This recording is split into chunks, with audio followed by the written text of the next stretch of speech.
estamos aqui para conversar sobre o Espiritismo e nós estamos, como disse a nossa amiga Geisa, nós estamos trabalhando com o Livro dos Espíritos, né? Que é uma das obras de Allan Kardec, que nos dá toda uma base para o entendimento da doutrina espírita. Esse é o capítulo 2 do livro 2, que é fundamental que a gente entenda, porque é um dos fundamentos da doutrina, que é justamente a questão da encarnação ou reencarnação, né? A gente sabe que eu não sei quantas encarnações eu já passei, não tenho essa consciência, não tenho esse dado, né? Mas a gente sabe que nós já passamos por outras encarnações. E por falar nesses fundamentos, né, eu gostaria de lembrar, né? É um livrinho que vendi aqui na livraria, que fala do Evangelho no Lar.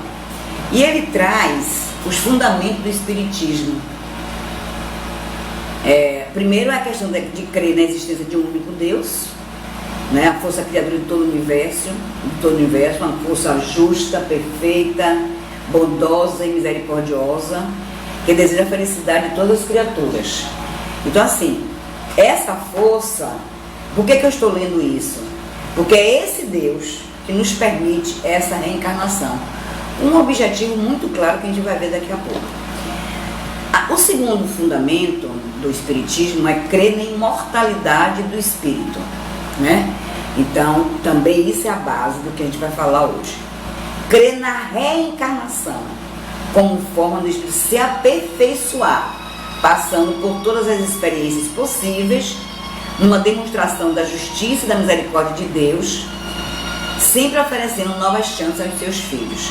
Então, é isso que a gente vai ver hoje. Nesse capítulo, fala justamente sobre a encarnação dos espíritos. Crer que cada um de nós possui um livre-arbítrio. Então, nesse aperfeiçoamento, nessa evolução, tem um fator assim, fundamental, é uma diretriz, que é o nosso livre-arbítrio, né? Depois, crer que cada criatura possui o seu grau de evolução. Todos nós vamos ver nesse instante, que nós fomos criados simples e ignorantes. É o princípio primeiro da justiça, esse aí. E aí, cada um faz o seu caminho. E nesse caminho, através das reencarnações, a gente vai se aperfeiçoando, né? Crer na existência de infinitos mundos habitados, cada um em sintonia com os diversos graus de progresso moral do espírito. A gente, nesse instante, a gente começou a programa, estava falando com a Lina sobre isso, né? A gente está aqui nessa época, nesse tempo agora, né? A reencarnação nossa tem a ver com o tempo e com esse espaço.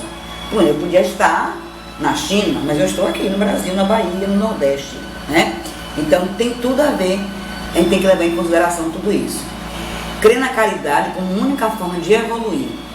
Você vê que toda a questão que nós estamos falando aqui, que são o fundamento do Espiritismo, tem a ver com a evolução e tem a ver com essa reencarnação. Crer que o espírito tem que ser, acima de tudo, cristão, né? Isso é muito importante a gente falar, porque a gente percebe assim, às vezes, que Cristo é Cristo e está aí, não criou nenhuma religião, porque parece que tem pessoas que estão querendo a posse de Cristo, né? Como se pudesse, né? Divulgando o Evangelho de Jesus através do exemplo pessoal. Aí é que eu quero chamar a atenção. É o exemplo, a gente tem que fazer, né? Não é só ler os livros, ter uma boa fluência, entender esses livros, mas é o exemplo pessoal. Então, fé sem ação é uma fé morta, né? E o Espiritismo é uma ciência, posto que a utiliza para comprovar o que ensina. É uma filosofia porque nada impõe, né? Permitindo que os homens analisem e raciocinem sobre o que ela ensina. É o que a gente chama de fé raciocinada.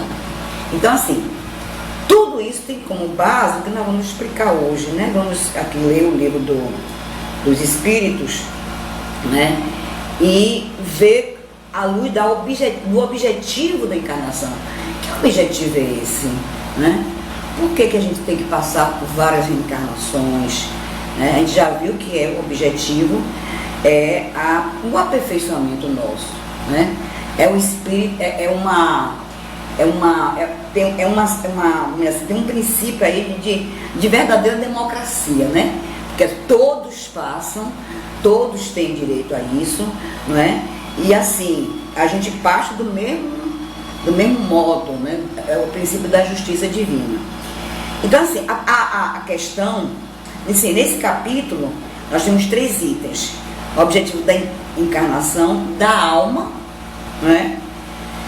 E o materialismo, né? Antagonicamente, a gente faz a dialética aqui, né? O objetivo da encarnação, da alma, e depois o materialismo, né? Mas é bom a gente fazer esse parâmetro, essa contradição que existe aí. Qual é o objetivo da encarnação do Espírito? Essa é a primeira pergunta. Deus, a resposta, vou ler exatamente como está aqui, para depois a gente, né, ir mais além. Deus lhes impõe a encarnação com o objetivo de fazê-los chegar à perfeição. Então assim, o nosso caminho é a perfeição, a gente queira ou não queira. Tem uns que se atrasam mais, dá de preguiça, eu tenho tempo ainda, né? Mas a gente tem isso, ir atrás da perfeição, não tem outro caminho. Para alguns é uma expiação, para outros é uma missão. Todavia, para alcançar essa perfeição, devem suportar todas as vicissitudes da experiência corporal. Nisto é que está a expiação. A encarnação tem também outro objetivo, que é o de colocar o espírito em condições de cumprir sua parte na obra da criação. Eu acho isso assim, gente, então se a gente for observar, eu acho que é um privilégio, não é? Ao mesmo tempo, esse privilégio traz para a gente uma grande responsabilidade. É Deus convidando a gente para participar dessa obra, né? Nós somos cooperador, né? Nós estamos na cocriação, né? E ele poderia fazer tudo, mas ele ama tanto a gente, ele respeita tanto a gente, né? Que ele quer que a gente faça para evoluir, né? Então assim, é uma coisa muito bonita mesmo, né? Muito tocante. Para realizá-la é que em cada mundo ele toma um aparelho em harmonia com a matéria essencial desse mundo, cumprindo aí, daquele ponto de vista, as ordens de Deus, de tal sorte que, concorrendo para a obra geral, ele próprio se adianta. Então, na hora que a gente é chamado para ajudar nessa criação, a gente evolui. A evolução também vem daí. E aí traz uma coisa assim, que para a gente evoluir, a gente precisa fazer o quê? Né? Suportar, né? As vicissitudes. E assim, nada acontece por acaso, né? E ontem, eu faço meu evangelho no lar, no dia de segunda-feira, 9 horas da noite, eu faço o evangelho no lar. E ontem, quando eu abri, caiu naquele capítulo, né? Bem-aventurados os mansos e os pacíficos. E dentro desse capítulo, cai justamente no item que fala sobre a obediência e a resignação, né? Quando ele falou aqui do suportar, eu já tinha relido isso aqui no domingo, né? Que eu vinha para aqui hoje. E ontem foi justamente o evangelho. Aí eu abri, aleatoriamente abri, né? E aí falou sobre isso. Quando ele diz aqui que deve suportar todas as vicissitudes, eu aí transferi para lá, né? A obediência e a resignação. E assim, ele diz assim, que a obediência é o consentimento da razão. Então você tem a questão da razão aí no meio, e aí você, não é aquela obediência cega, não é? É obediência no sentido que você já pensou, já refletiu, né? E a resignação é a esqueci a palavra. Vem do coração, né? A obediência, da razão, o consentimento, eu esqueci a palavra, gente, desculpe. É o consentimento da razão e a resignação é o consentimento do coração, né? E aí ele diz assim, tem uma parte que ele fala assim, eu falei que a reencarnação tem a ver com o tempo, né? Eu não sei, né, qual foi o tempo que eu já tive outra encarnação, já passei por outra encarnação. Mas o tempo que acontece isso tem a ver com a minha prova, com a prova de cada um, né? Então, sim, poderia ter nascido em outro estado, em outro país, sei lá, mas em outro continente, mas eu nasci aqui no Brasil. E eu tenho o que fazer aqui, né? Nessa cocriação. Aqui e agora, né? Aqui e agora. E eu tenho minha parceira, eu tenho que estar. Deus nos chama para essa cocriação, né? E a gente precisa, depois vai ter que prestar conta disso, né? E aí ele diz assim, cada época é marcada assim com um cunho da virtude ou do vício, que a tem de salvar ou perder. Repare. Cada época, ele fala em tempo, né? É marcada com o cunho da virtude ou do vício. Se a gente vive na virtude, tem a salvação. Se a gente no vício, pode ser a perdição. E aí ele continua, né? Que é do livro é o Evangelho. A virtude da vossa geração é a atividade intelectual. E realmente, né? A gente vê que a questão intelectual é muito aguçada. Até demais, até às vezes, né? E aí, a virtude e o vício é a indiferença moral. Isso é muito sério, né? Porque o que adianta eu ter tanta produção intelectual, tanta produção, se eu uso essa produção intelectual às vezes não para a questão, por exemplo, do bem-estar meu e da humanidade, da coletividade. Eu uso justamente para usufruir, né? Para assim, juntar riqueza. Né? Que quando a gente tem a indiferença, uma sociedade onde o vício e a indiferença moral, você não pensa na dor do outro. Você não se coloca. Diferente de você acha que a dor dele não importa. Não importa. Ou até acha bem feito, né? Acha defeito. Acha, você não é assim, aí tome, né? Isso, então isso é muito da indiferença. Da indiferença moral, né? Então assim, ele diz justamente isso. Digo apenas, continuando o Evangelho, ele diz, digo apenas atividade, porque o gênio se eleva de repente e descobre por si só horizonte que a multidão somente mais tarde verá, né? E a gente passa por isso e não se percebe, né? Ele diz assim, que o gênio se eleva de repente e descobre, mas que a multidão somente mais tarde verá. E aí já passou. Você já passou e já perdeu a oportunidade de ter evoluído mais, né? Então assim, a vigilância vem daí. O orar e vigiar vem daí. A gente tem que tomar, não pode ser não pode ir de rodão no meio das coisas. Às vezes a gente, sem se perceber, a gente está fazendo coisas que a gente critica nas outras pessoas, né? E aqui não tem essa história de faça o que eu digo, não faço o que eu faço. Não é isso. Não pode ser assim.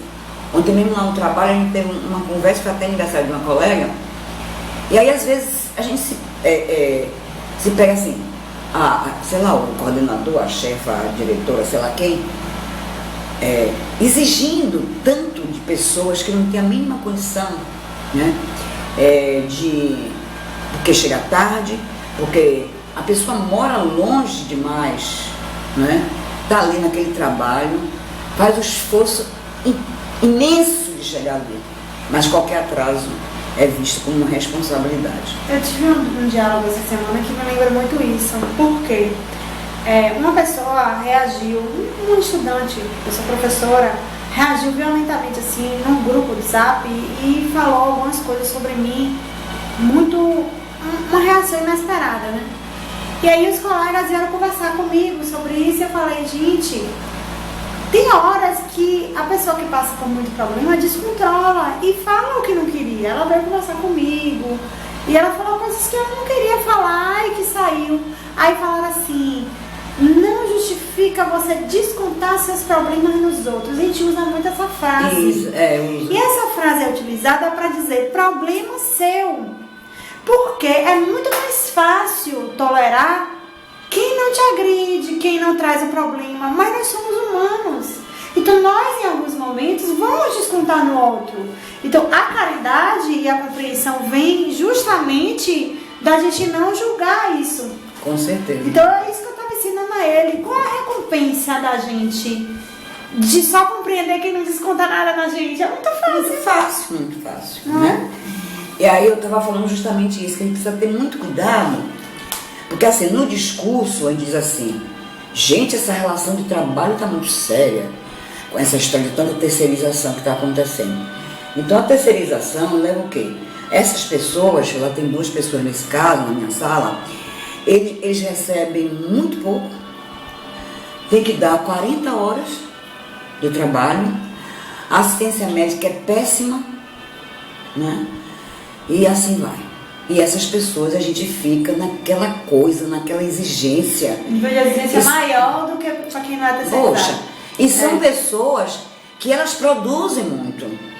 Aí eu tive que falar. Eu falei, gente, a produção que elas fazem, o que elas ganham, vai muito além. E um para ter cuidado, porque isso que eu estou falando aqui é essa indiferença moral. Eu estou falando por isso. Né? Então, assim, eu digo, precisa ter cuidado para a gente não fazer o mesmo discurso que a gente critica nas pessoas. Ah, porque é o escravagismo, não sei mais o quê, porque ainda tem muito feitor, não é? O feitor do século XXI, que tem o dono o senhor do engenho, né? Mas nós intermediários, às vezes, é que fazemos mais isso. É o oprimido virando opressor. É o oprimido, falei isso, é o oprimido virando opressor. Então a gente precisa ter muito cuidado com isso. E isso é o que está falando aqui no Evangelho que eu li ontem. É indiferença moral, que é o vício da nossa era. Né? É o vício da nossa era. Todo mundo sabido, muito intelecto está lá em cima, todo mundo sabe de tudo. Né? Tem acesso fácil às informações. Acesso fácil às informações, mas a gente tem que ter um equilíbrio entre o desenvolvimento intelectual e o desenvolvimento moral. Então foi isso que a gente estava conversando ontem sobre essa questão, né? E ontem à noite, você veja como são as coisas. Aí eu vou fazer o evangelho, não abro o evangelho, né? Abro isso aqui, né? Então a gente precisa ter muita, é orar e vigiar mesmo. E aí só continuando só um pedacinho aqui, que ele diz assim, obedecei à grande lei do progresso, que é a palavra da vossa geração. Isso me chamou muita atenção, porque a reencarnação, a gente precisa entender nosso tempo. Eu voltei, reencarnei, tive essa oportunidade, mas eu tenho que entender isso para ver como é que nesse meio eu vou continuar a minha evolução. A gente precisa ter muito cuidado com isso, né? Entender. Ai do espírito preguiçoso, ai daquele que cerra o seu entendimento. Sabe aquele que diz assim, deixa para amanhã, deixa de bobagem, né? Não faz agora, faz depois, né? Eu tenho um tempo e não é bem assim, né? Não é bem assim. Ai dele, porquanto nós que somos os guias da humanidade em marcha, lhe aplicaremos o látego e lhe submeteremos a vontade rebelde, por meio da dupla ação do freio e da espora, né? Claro que isso é uma metáfora, né? Toda resistência orgulhosa terá de cedo ou mais tarde ser vencida. Bem-aventurados, no entanto, os que são brandos, pois prestarão dócil ouvido aos ensinos. Então, gente, eu queria trazer isso para a gente, vamos chamar assim, contextualizar essas perguntas e respostas do Livro dos Espíritos, nesse primeiro item aqui, que é o objetivo da encarnação, né? Aí vem assim, a questão 132. Os espíritos que desde o princípio seguiram o caminho do bem, têm necessidade da encarnação? O sentido da pergunta, né? Quer dizer, aqueles que desde o princípio seguem o caminho do bem, Tem necessidade de encarnação, já que a encarnação é para a gente aprimorar. Todos foram criados simples e ignorantes. Instruíram-se nas lutas e tribulações da vida corporal. A dificuldade, gente, nos leva a crescer, não é? É por isso que a gente não pode ter a preguiça e nem pode ter indiferença. Porque, para mim, uma das coisas assim, mais negativas no ser humano, vamos dizer assim, em nós, né, que eu não estou me colocando fora disso não, pelo amor de Deus, é a indiferença. É muito, né? Você pode discordar de mim de maneira até veemente, não tem problema. Agora, a indiferença é muito ruim, né? Muito ruim. Você nem se ajuda, nem ajuda o outro. Me ajuda. Não tem, né? Não tem isso. É por isso que às vezes eles colocam que o sofrimento vale mais do que ser indiferente. Porque o sofrimento é um início de uma compreensão. Pronto. Isso. Não é? Você isso. já está percebendo os seus defeitos e tudo. Mas a indiferença, a pessoa... O que é que você sente quando você é indiferente? Que capacidade você tem de se colocar no lugar do outro? Ou de perceber uma situação como algo que vai prejudicar alguém? Justamente. Né? E aí ele diz assim, Deus que é justo não poderia fazer a alguns felizes, sem dificuldade e sem trabalho. E por conseguinte, sem mérito. Quer dizer, não tinha mérito. Né? Como é que você vai crescer, vai evoluir, mas não tem... Tá tudo bem, ótimo, né? Aí é mamão com açúcar, né? Pode, né? Para quem gosta de mamão, que eu adoro. Quem não gosta, não adianta. Mas então, de que serve aos espíritos terem seguido o caminho do bem, se isso não os isenta da dificuldade da vida corporal, né? Porque a gente sabe que Kardec, né? Ele problematiza, claro, os espíritos entendem isso e para poder explicar, ficar melhor, né? Ficar mais claro. Eles alcançam mais depressa o objetivo. Aliás, as dificuldades da vida frequentemente são consequência da imperfeição do espírito. Inclusive, se a gente for imaginar que aquela dificuldade, que aquela imperfeição que a gente tem, né, é fruto do nosso caminhar mesmo, é fruto nosso, né? Então tem mais é que enfrentar mesmo. Não tem porquê. Eu acho que a indiferença a gente vai incorrer em outro erro. Em outro erro. Porque não foi dado assim a gente, não. A gente conseguiu, a gente foi que perseguiu aquilo ali, né? Quanto menos tenha de imperfeições, menos tem de tormento, claro. Se eu já fui desde o início no caminho do bem, claro que eu vou ter menos dificuldade, menos problema, né? Porque a questão daí já é da lei de causa e efeito, né? Quem não é invejoso, nem ciumento, nem avarento, nem ambicioso, não terá os tormentos que nascem desses defeitos, né? Aí depois vem a questão da alma, que é uma continuação desse outra questão aqui, né? O que é a alma, né? O que é a alma, aliás? É um espírito encarnado. Quando a gente está encarnado, né, nós temos alma. Mas é tudo na mesma, como diz os meninos, na mesma vibe. Né? Que era a alma antes de se unir ao corpo, o espírito. Então, quando a gente está encarnado, é a alma. Quando a gente está desencarnado, é o espírito, né? As almas e os espíritos são, pois, identicamente a mesma coisa? Pergunta de Kardec, né? Sim. As almas não são senão os espíritos. Onde se uniu ao corpo, a alma é um dos seres inteligentes que povoam o mundo invisível e que reveste temporariamente o envoltório carnal para se purificar e esclarecer. Então, gente, assim, nós temos, é como se fosse assim, ó, a nossa vida, né? Nosso caminhar, né? Então a gente passa tempo encarnado como alma, né? Aí tem a alma, né? E quando a gente desencarna, nós somos espíritos. Mas só é o mesmo caminhar. E nesse caminhar, nós temos que ter as mesmas preocupações, nós temos que ter as mesmas diretrizes, que são as diretrizes que estão no Evangelho, né? É a vida que continua. É a nossa vida que continua. E aí, a gente, assim, passar por várias encarnações, esses lugares onde a gente reencarna podem ser diversos, né?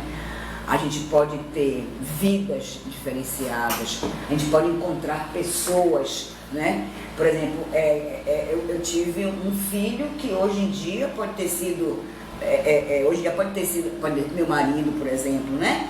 Ou uma outra pessoa na mesma família. Então, assim, a gente tem que entender esse sentido, né? A gente precisa ter esse entendimento. E, assim, ter cuidar do outro, porque a gente pode se encontrar amanhã depois, até em outra encarnação. Quando a gente vem para cá, a gente sabe disso, que Deus, por misericórdia, faz com que a gente esqueça, né? Mas quando a gente volta para lá, tá lá direitinho. Aí vem na memória todinha, né? Deve ter um botãozinho lá que a gente bate assim, aparece, e aí a gente vai tomar consciência. Tá para assistir, né? Justo. E a gente vai ver realmente, então assim, é alma, é espírito, mas não, eles são a mesma coisa. É o estágio que a gente está, né? Encarnando, encarnado ou desencarnado. Existe o laço que une a alma, assim, existe no homem outra coisa que a alma e o corpo? Aí ele responde que existe o laço que une a alma ao corpo. Qual é a natureza desse laço? É semimaterial, quer dizer, intermediário entre o espírito e o corpo. É necessário para que possa comunicar-se um com o outro. É por esse laço que o espírito atua sobre a matéria. E reciprocamente a matéria atua sobre o espírito.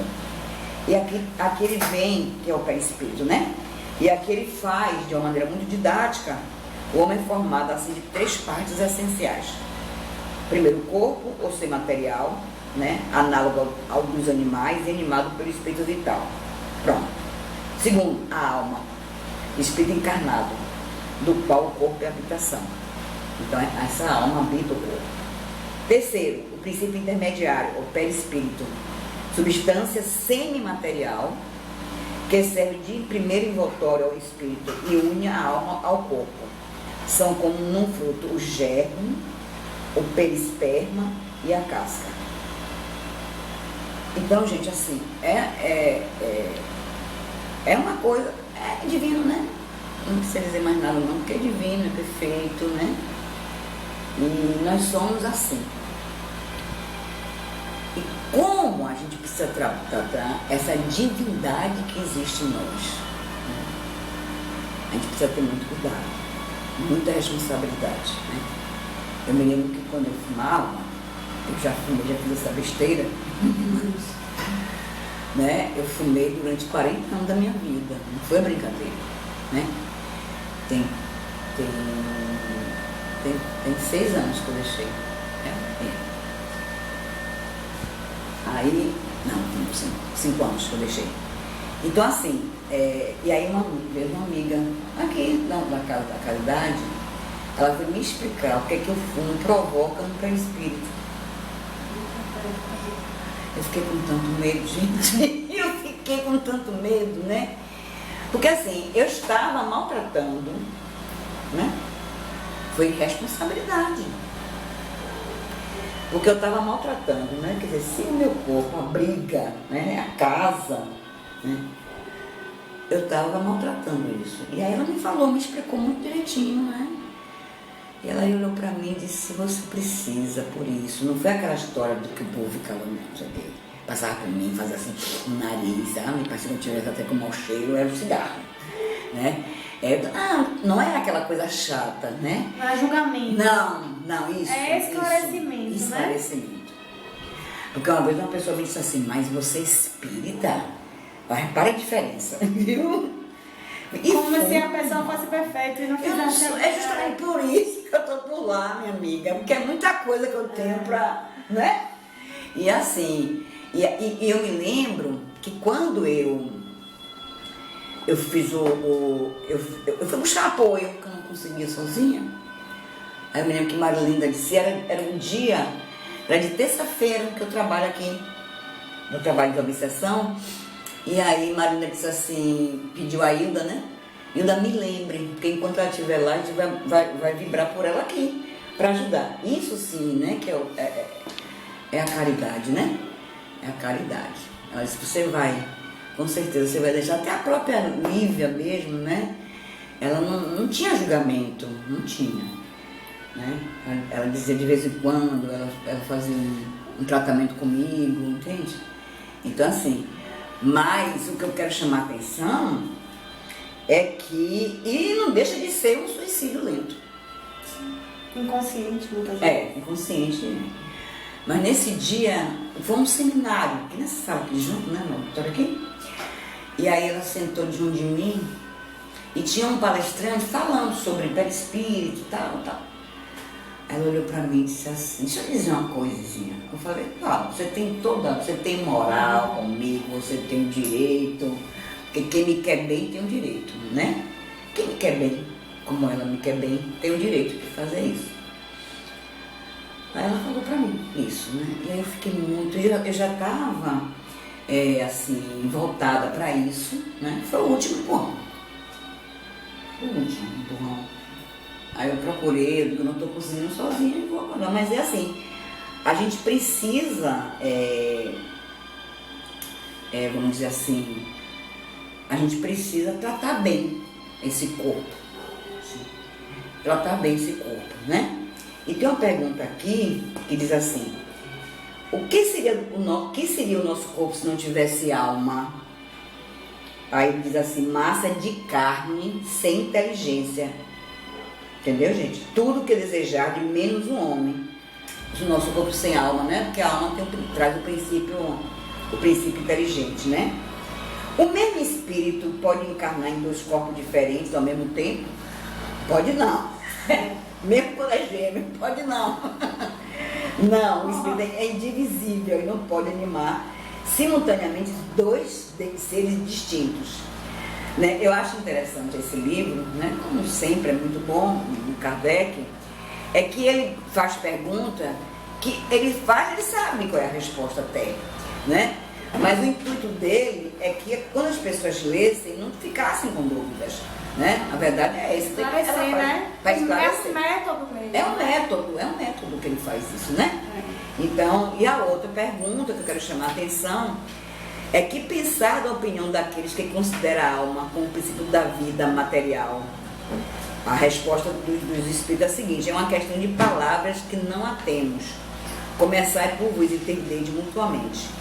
Certos espíritos, e antes deles alguns filósofos, definiram a alma como uma centelha anímica, emanada do grande todo. Por que essa contradição? Aí ele responde, não há contradição. Depende da significação das palavras, porque não tendes uma palavra para cada coisa.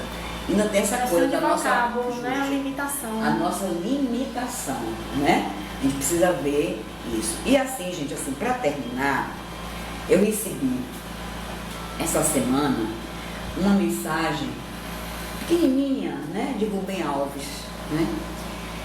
Porque a autoria é de Rubem Alves. E assim, como eu quis trazer a questão da época, do tempo, né, que isso tem a ver com a nossa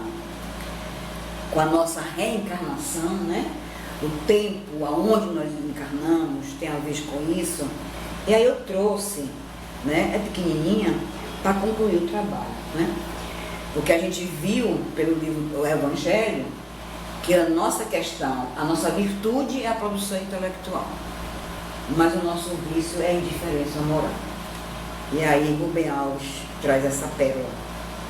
É uma ilusão de alguns cientistas pensar que o caminho para um mundo melhor passa pela multiplicidade das pesquisas. Já sabemos demais. Se usássemos 1/100º do que já sabemos, o mundo seria maravilhoso. O que nos falta não é conhecimento, é amor. Boa noite, muita paz para nós todos, né? Que continuemos assim, cultivando o amor entre nós. Assim seja.